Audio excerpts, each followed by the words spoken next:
शेतकरी मित्रांनो नमस्कार. पीक विमा कंपनीच्या माध्यमातून आता पीक विमा वितरणास सुरुवात झालेली आहे. तर कोणत्या जिल्ह्यात हा पीक विमा वितरण चालू आहे ते आपण या व्हिडिओच्या माध्यमातून पाहणार आहोत आणि उर्वरित जिल्ह्यात पीक विमा वितरण कधी होणार हे देखील आपण या व्हिडिओच्या माध्यमातून पाहणार आहोत. व्हिडिओ सुरू करण्याआधी आपल्या चॅनलला सबस्क्राईब करा आणि बेल आयकन प्रेस करा. तर शेतकरी मित्रांनो, हे अपडेट आहे सोलापूर जिल्ह्यातलं. सोलापूर जिल्ह्यातील 5 लाख शेतकऱ्यांनी ₹1 पीक विमा या योजनेच्या माध्यमातून पीक विमा भरला होता.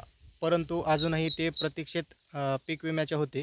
परंतु आता पीक विमा वितरणास सुरुवात झालेली आहे. त्यामध्ये 1,30,000 शेतकऱ्यांना जवळपास 113 कोटी रुपये एवढा निधी पीक विमा कंपनीच्या माध्यमातून वितरित केला जाणार आहे. त्यामध्ये सोयाबीन आणि मका आणि बाजरी या 3 पिकांना पीक विम्याचं वाटप होणार आहे.